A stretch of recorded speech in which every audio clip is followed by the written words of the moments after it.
नमस्कार मित्रों, आज के इस वीडियो में एक बार फिर से आप सभी का बहुत बहुत हार्दिक स्वागत है। हम आशा करते हैं कि आप सभी स्वस्थ होंगे, मस्त होंगे और पूरी तरह से अपनी तैयारी में व्यस्त होंगे। तो मित्रों, आज की इस वीडियो में हम वर्तनी एवं वाक्य शुद्धि से संबंधित है विगत सभी परीक्षाओं में पूछे गए सभी प्रश्नों को व्याख्यात्मक तरीके से हल करेंगे और इसके साथ ही इन्हें ट्रिक की सहायता से याद करने का भी प्रयास करेंगे। तो जैसा कि स्क्रीन पर आप देख पा रहे हैं, वर्तनी एवं वाक्य शुद्धिकरण भाग 9 संख्या 51 है कि भारत में कई दर्शनीय स्थल योग्य है। तो देखिए, भारत में कई दर्शनीय स्थल नहीं, दर्शन करने योग्य स्थल हैं। तो भारत में कई स्थल दर्शनीय हैं, भारत में कई दर्शनीय स्थल हैं, भारत देखने योग्य स्थल भारत में कई हैं। ये भी उल्टा हो गया है ना। तो प्रश्न संख्या 51 को जब आपने देखा बारीकी से तो आपको केवल एक शुद्ध मिलेगा, विकल्प सी, भारत में कई दर्शनीय स्थल हैं। स्टार लगाइए भैया, ये सब प्रश्न पूछे जाने वाले हैं, पूछे गए हैं और फिर पूछे जाएंगे कि भारत में कई दर्शनीय स्थल हैं। ठीक है, चलिए। प्रश्न संख्या 52 है कि बाढ़ के प्रकोप से लोग तबाह हो गए। बाढ़ के प्रकोप से अनेक लोग तबाह हो गए, अनेक लोग तबाह हो गए बाढ़ के प्रकोप से, और बाढ़ अनेक लोगों को तबाह करती है। देखिए, सही वाक्य कौन सा होगा प्रश्न संख्या 52 का? तो विकल्प बी देखिए, बाढ़ के प्रकोप से अनेक लोग तबाह हो गए हैं। ठीक है ना, ये सही है। तो प्रश्न संख्या 52 का विकल्प बी को आप सही कर लीजिएगा। प्रश्न संख्या 53 है कि आप 9 बजे करीब आए होंगे। विकल्प बी, आप लगभग 9 बजे आए होंगे। विकल्प सी, आप लगभग 9 बजे आए हैं। और विकल्प डी है, करीब करीब 9 बजे आप आए हैं। प्रश्न संख्या 53 की बात हो रही है। तो विकल्प सी है कि आप लगभग 9 बजे आए हैं, ये सही है, ध्यान में रखिएगा। अन्य तीनों त्रुटिपूर्ण वाक्य हैं। प्रश्न संख्या 54 है कि निम्नलिखित वाक्य में से उद्देश्य और विधेय को आपको सही करना है ना। जैसे नदी तट की रमणीय दृश्य मेरे मन मस्तिष्क में पूरी तरह छा गया। तो इसमें उद्देश्य कौन है और विधेय कौन है? तो देखिए, यहाँ पे आ गया नदी तट का, है ना। अब नदी तट का तो आपको एक दिमाग में देखिए, नदी तट का। यहाँ पे आइए बात करेंगे विकल्प, ये रण पूरी तरह से छा गया, नदी तट का ये पूरी तरह से छा गया। ये पे देखेंगे रमणीय दृष्टि मेरे मन में। तो एक तरफ कह रहे हैं उद्देश्य कौन है, विधेय कौन है। तो आपको लेके चलना होगा। अगर देखेंगे तो विकल्प सी में ए और डी आपको मिलेगा, ए और डी, ए और डी। कौन? ए का मतलब क्या है?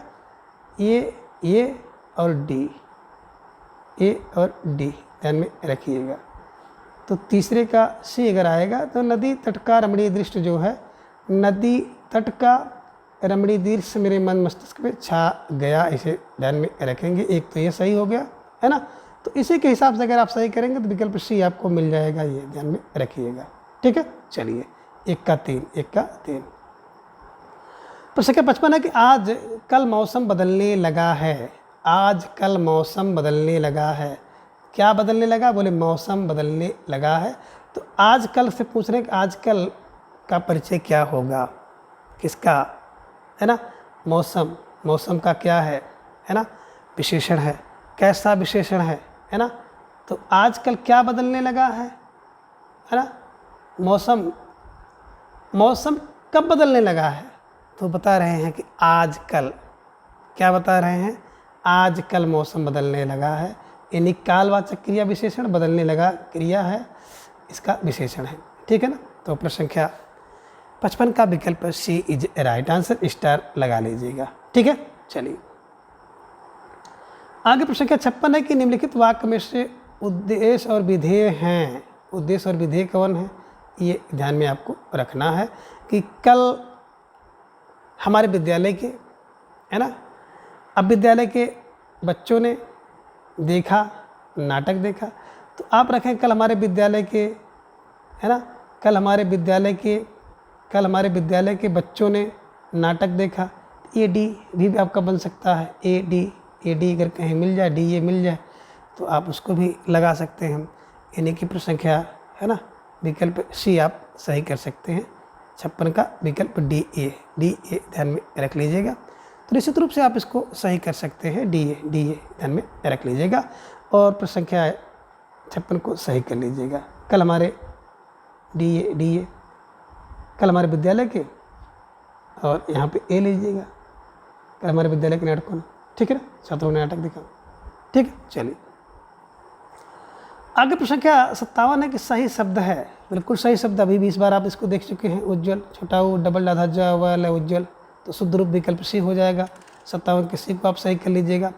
प्रश्न संख्या 58 है निम्नलिखित वाक्य में प्रधान उपवाक्य है मेरा यह सोचना है कि लोकेश प्रतिभाशाली छात्र है, सही निकला, मेरा यह सोचना।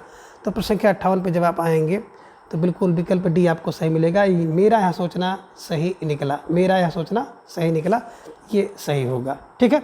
चलिए प्रश्न संख्या 59 है सद्य स्नाता शब्द निम्नलिखित में से किस वाक्यांश पर लागू होता है। सद्य स्नाता माने अभी अभी जिसने स्नान किया है ना, जिसने अभी अभी स्नान किया हो उसे सद्य स्नाता कहते हैं, ठीक है। तो प्रश्न संख्या 59 का विकल्प सी इज राइट आंसर। प्रश्न संख्या 60 है कि इनमें कौन सा वाक्य शुद्ध है। सीता ने यह कहा, सीता ने यह कही, सीता यह कही, है ना, तो बिल्कुल सीता ने क्या कहा, यह कही, सीता ने यह कही और सीता ने यह कहा, है ना, तो बिल्कुल ध्यान में रखिएगा, सीता ने यह कहा ध्यान में रखना होगा, ठीक है। प्रश्न संख्या 61 है कि शुद्ध रूप कौन सा है। अगर बात करें शुद्ध रूप की प्रश्न संख्या 61 की, तो विकल्प ये तदात्म्य इज राइट आंसर, ठीक है ना। 61 का विकल्प ये सही होगा, तदात्म्य से ध्यान में रखना है। प्रश्न संख्या 62 है कि निम्नलिखित में से कौन सा अल्प विराम है। तो अल्प विराम की अगर बात जब करते हैं तो बिल्कुल विकल्प सी आपके ध्यान में आना चाहिए, अल्प है, अल्प और एक बिंदी अर्ध हो जाएगा, ये बिल्कुल, है ना, तो ध्यान में रखिएगा अल्प विराम का चिन्ह, विकल्प सी इज राइट आंसर। देखिए विराम से संबंधित प्रश्न पूछे जाते हैं, तो विराम जितने हैं सभी विरामों को आप एक बार देख लीजिएगा कि कौन सा विराम कैसे है, उसका चिन्ह है, इसको ध्यान में रख लीजिएगा, ठीक है ना। प्रश्न संख्या 63 है कि निम्नलिखित में से कौन सा शब्द शुद्ध है ना, तो बिल्कुल अगर इस शब्द के शुद्धता को देखेंगे तो विकल्प ए अधिशासी, अधिशासी इज राइट आंसर, ठीक है ना। तो अधिशासी इसी रूप में लिखा जाता है ना, बड़ा सा, इसके बाद खट्टी सा, फिर छोटा सा, सा का क्रम यही हमेशा रहता है, इसी क्रम में आएगा, ध्यान में रखिएगा, जिस क्रम में बड़माला में है उसी क्रम में शब्दों में भी आता है, इसे ध्यान में रखिएगा, ठीक है। चलिए प्रश्न संख्या 64 है कि निम्नलिखित में से कौन सा शब्द अशुद्ध है। तो अशुद्ध शब्द कौन सा है, एकदम बिल्कुल ध्यान में रखेंगे तो भिज्ञ, क्या है, भिज्ञ अशुद्ध है ना। चलिए प्रश्न संख्या 65 है बर्तनी की दृष्टि से कौन सा शब्द सही है। तो बिल्कुल अगर देखेंगे ये तो गलत है, ये भी गलत है, ये भी गलत है, ये देखिए विकल्प बी आधा जा यो आधा ता आधा सौ नौ, बिल्कुल ज्योत्सना, ज्योत्सना ध्यान में रखिएगा, स्टार भी लगा लीजिएगा, महत्वपूर्ण वर्तनी है, परीक्षा में पूछी जाती है। तो प्रश्न संख्या जो 65 का विकल्प B Jyotsna is right answer. प्रश्न संख्या 66 वर्तनी के दृष्टि से कौन सा शब्द सही है। तो बात करें सन्यासी की, तो देखिए सन्यासी में बिंदी भी रहेगी, आधा ना भी रहेगा, क्योंकि अभी हम लोगों ने सन्यास को देखा था, सन्यास, और इसी में ई लग जाता है सन्यासी, ठीक है ना। तो सन्यासी विकल्प ये सही है, स्टार भी लगा लीजिएगा, परीक्षा में आपको देखने को मिल सकता है। प्रश्न संख्या 67 से कौन सा वाक्य सही है ना, इनमें कह रहे कौन सा वाक्य सही है। बैल और बकरी घास चरती है, विकल्प बी बैल और बकरी घास चरते हैं, विकल्प सी बैल और बकरी घास चरते हैं, ये सब देखे है ना, तो बिल्कुल इंपॉर्टेंट प्रश्न है, वासुदेव नंदन जी की बुक में है ना। यहाँ पर स्टार लगा लीजिएगा, प्रश्न पूछा जा सकता है कि बैल और बकरी, मैंने बताया था कि जब अलग अलग लिंग वाले हों और एक वचन में हो तो क्रिया सदैव पुल्लिंग बहुवचन होती है। तो देखिए यहाँ पे बैल है, यहाँ पर बकरी है, दोनों का अलग अलग लिंग है, एक वचन में है, तो क्या होगा, क्रिया पुल्लिंग होगी, एक वचन होगी, तो बैल और बकरी घास चरते हैं, ठीक है ना। 67 का विकल्प बी इज राइट आंसर। प्रश्न संख्या 68 है कि मरम वचन जब सीता बोला पंक्ति में वाक्य है। देखिए मरम वचन जब सीता बोला नहीं, सीता बोली होना चाहिए था, इसलिए विकल्प सी गलत वाक्य है, ध्यान में रखिएगा। और जब आप पददोष पढ़ते हैं ना, तो पददोष में भी इसको ध्यान में रखिएगा, ठीक है ना। चलिए प्रश्न संख्या 69 है कि निम्न में शुद्ध रूप कौन सा है। शुद्ध रूप, है ना, बिल्कुल अगर देखा जाए प्रश्न संख्या 69 का, तो शुद्ध रूप आप बिल्कुल सही पा रहे होंगे, हमेशा इसी रूप में लिखा जाता है, हतोत्साहित, हतोत्साहित। ठीक है, ध्यान में रखिएगा। प्रश्न संख्या 70 है कि निम्न में शुद्ध रूप कौन सा है। अब शुद्ध रूप की बात करते हैं तो प्रदर्शनी, प्रदर्शनी किस रूप में लिखा जाएगा, प्रदर्शनी। 70 पे आइए, विकल्प बी को सही लगाइए, प्रदर्शनी। प्रदर्शन में ई लग जाता है तो प्रदर्शनी हो जाता है। ठीक है ना, दर्शन करिए, फिर पर लगाइए, फिर नहीं लगाइए, है ना। कौन सा वाक्य शुद्ध है। प्रश्न संख्या 71 में, राम ने पेट भर मिठाई खाई, राम ने पेट भर के मिठाई खाई, राम ने पेट भर मिठाई खाई, और इनमें से सभी शुद्ध हैं, है ना। प्रश्न संख्या 71 का विकल्प सी शुद्ध होगा कि राम ने पेट भर मिठाई खाई, है ना। पेट भर करके मिठाई उठाई नहीं, बल्कि यही शुद्ध होगा, विकल्प सी। ठीक है, चलिए। प्रश्न संख्या 72 है कि निम्न में कौन सा वाक्य शुद्ध है। अब कौन सा वाक्य इनमें शुद्ध होगा। विकल्प बी है, मैं आपके सौजन्य पर मुग्ध हूँ, मैं आपके सौजन्य पर मुग्ध हूँ, यही शुद्ध है। बाकी शेष जो विकल्प है वो अशुद्ध है। प्रश्न संख्या 73 है कि शुद्ध वर्तनी वाला शब्द है, तो शुद्ध वर्तनी वाला विकल्प भी होता है मानवीकरण। मानवीकरण यहाँ पे देखिए या है, या नहीं होना चाहिए, मानवीकरण होना चाहिए, है ना। मानवीकरण इज राइट आंसर, ध्यान में रखिएगा, या नहीं होना चाहिए। तो 73 का विकल्प सी इज राइट आंसर। प्रश्न संख्या 74 है कि निम्नलिखित में शुद्ध वर्तनी कौन सी है। देखिए उच्च श्रृंखल की पूछ रहे हैं, तो मैंने आपको बताया था उच्च श्रृंखल होता है, उच्च श्रृंखल, विकल्प डी इज राइट आंसर। प्रश्न संख्या 75 है कि निम्नलिखित में शुद्ध वर्तनी वाला शब्द है, तो बिल्कुल शुद्ध वर्तनी वाला जो शब्द होता है सादृश्य होता है ना। 75 का विकल्प बी सादृश्य इज राइट आंसर। ठीक है, चलिए। प्रश्न संख्या 76 है कि निम्नलिखित में से सही वर्तनी है, तो सही वर्तनी कौन सी होगी। बिल्कुल आपको सही उत्तर इसका देना होगा। तो सही वर्तनी को जब आप देखेंगे तो बिल्कुल विकल्प आनुषांगिक इज राइट आंसर, आनुषांगिक इज राइट आंसर। स्टार लगा लीजिएगा, प्रश्न परीक्षा में पूछा जाता है।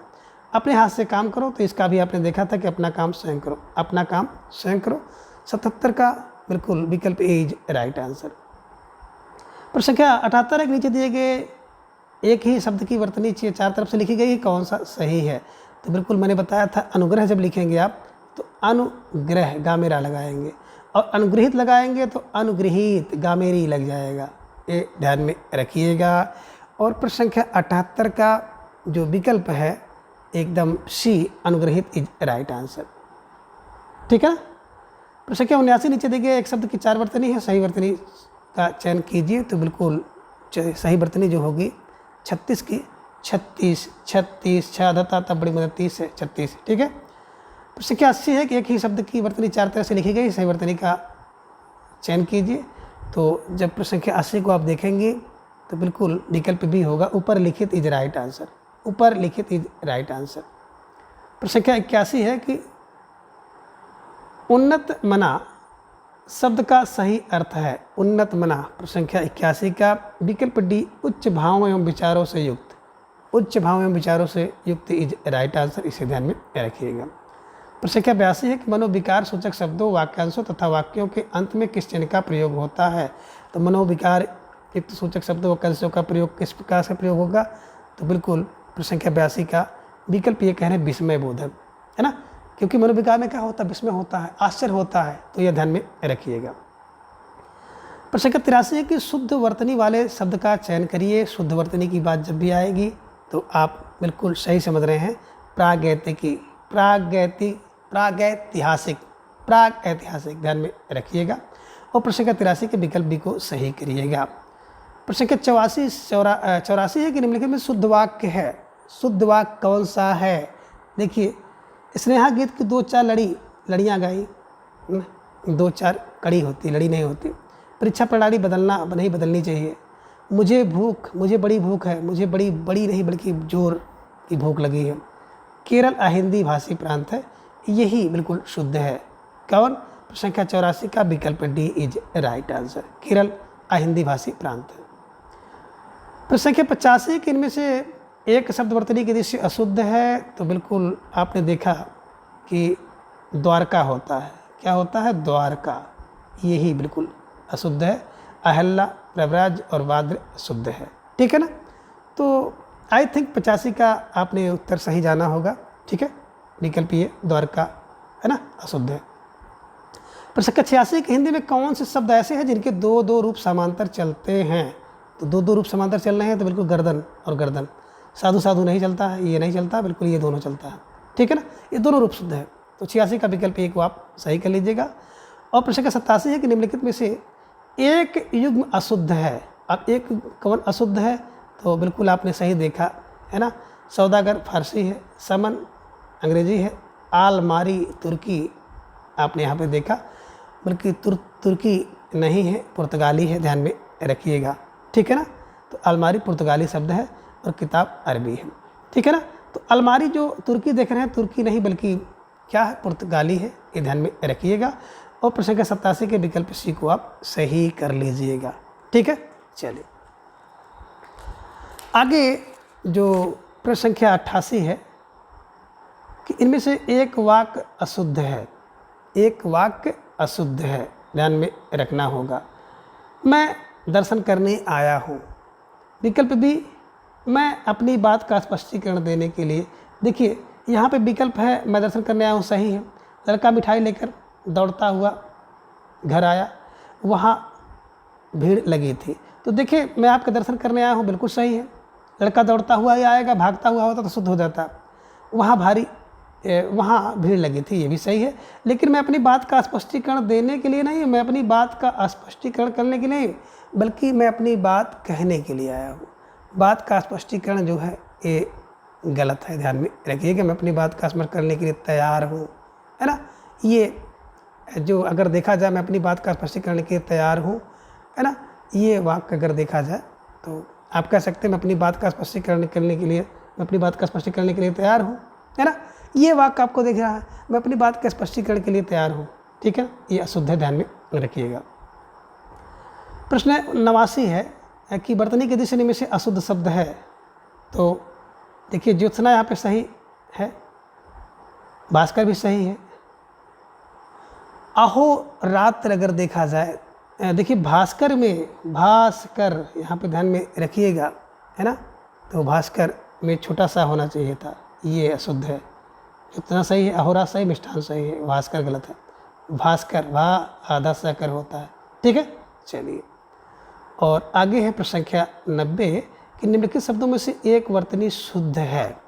अब कौन सी वर्तनी शुद्ध है, उसी का आपको चयन करना है। तो आपने बिल्कुल विकल्प बी देखा कि आकंठ जो है शुद्ध है, बाकी सब जो है अशुद्ध है। ठीक है, चलिए प्रश्न संख्या 91 है कि निम्नलिखित शब्दों में से एक की वर्तनी शुद्ध है। एक की वर्तनी शुद्ध है 91 में, तो बिल्कुल निरपराधनी ये क्या है, शुद्ध है। शेष सभी अशुद्ध हैं। ठीक है ना। निरोग की बात करते हैं तो बिल्कुल निरोग में नी बड़ी होगी। अभ्यांतरिक नहीं होता, अभ्यांतरिक होता है। अत्यधिक, अत्याधिक यहाँ पे लिखा गया है, तो विकल्प डी ही सही होगा। ठीक है, चलिए प्रश्न संख्या 92 निम्नलिखित वाक्यों में से कौन सा वाक्य अशुद्ध है। इसका उत्तर आप दीजिए, आप दीजिए। क्या है विकल्प, ये कह रहे हैं कि शास्त्री जी की मृत्यु से हमें बड़ा दुख हुआ। अब बड़ा दुख नहीं हुआ, मुझे बहुत दुख हुआ। मुझसे यह काम संभव नहीं, ये तो सही है। प्राय ऐसे अवसर आते हैं जिनमें लोगों को अपना मत बदलना पड़ता है। किसी आदमी को कानपुर भेज दो, सब सही है। प्रश्न संख्या 92 को अगर देखा जाएगा तो यही विकल्प ए जो है अशुद्ध है। ठीक है, शास्त्री जी की मृत्यु में हमें बड़ा नहीं बहुत दुख हुआ। ठीक है, चलिए आगे प्रश्न संख्या 93 है कि निम्नलिखित में से कौन सा वाक्य शुद्ध है ना। अब कौन सा वाक्य इसमें शुद्ध है, पहचान करनी है कि मैंने पार्टी में 8-10 रसगुल्ला खाया। मैंने पार्टी में 8-10 रसगुल्ले खाए। प्रेम का मूल्य आंका नहीं जा सकता, तो सही दिख रहा है ना। इतने में हल्की सी हवा का एक झोंका आया। इतने में हल्की सी हवा का एक झोंका, है ना। हल्की सी हवा की एक झोंका, हल्का से हवा का एक झोंका आया। प्रत्येक परिश्रमियों को 2-2 रुपये मिले। प्रत्येक परिश्रमी को। तो ये देखिए, ये भी अशुद्ध है, ये भी शुद्ध है ना। तो बिल्कुल एक शुद्ध जो है विकल्प अगर देखा जाए बी वाला आपको दिख रहा है। तो प्रश्न संख्या 93 का जो विकल्प बी है कि प्रेम का मूल्य आंका नहीं जा सकता, यही शुद्ध है, बाकी सब अशुद्ध है। ठीक है, प्रश्न संख्या 94 है कक्षा शब्द का जो शुद्ध उच्चारण होगा, कच्छा, है ना, कच्छा। तो आप छा को पहले का तो आप ले लीजिए। और सा कैसे बनता है मैंने आपको कई बार बताया है, अधक क और सा, है ना। तो सा में मात्रा लग गया कस्सा, ये ध्यान में रखिएगा ये। तो अब इस हिसाब से आप उत्तर सही दीजिए। कौन सा उत्तर सही होगा? तो संख्या 94 का, है ना, विकल्प सी कस्सा, ठीक है ना।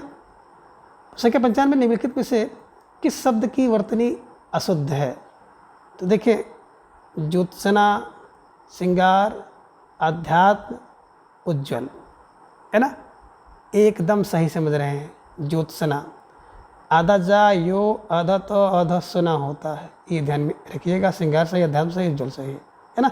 लेकिन बात करेंगे अगर संख्या 95 का, तो विकल्प ये अशुद्ध है, ठीक है। चलिए, प्रश्न संख्या 96 है कि दिए गए विकल्पों में से शुद्ध वर्तनी का चयन कीजिए। शुद्ध वर्तनी कौन है? तो बिल्कुल विकल्प डी संशय इस रूप में लिखा जाता है, संशय। 96 का आपने सही कर लिया। प्रश्न संख्या 97 है, दृश्य की बात करेंगे तो बिल्कुल दृश्य सदैव इसी रूप में लिखा जाएगा। विकल्प भी आप ध्यान में रख लीजिएगा, दृश्य, दृश्य, ठीक है। और प्रश्न संख्या 98 है, औद्योगिक, औद्योगिक होता है, ये ध्यान में रखिएगा, ठीक है ना। तो इस प्रकार से आप इन सभी प्रश्नों को आसानी से याद कर सकते हैं, और जो भी टेक्निकल चीज़ें हैं उसे भी आप ट्रिक की सहायता से अपने आप में आत्मसात कर सकते हैं। तो मित्रों, आज की इस वीडियो में बस इतना। अगले वीडियो में फिर हम इसी तरह से एक नई प्रश्नोत्तरी लेकर उपस्थित होंगे। तब तक के लिए धन्यवाद, नमस्कार, बाय।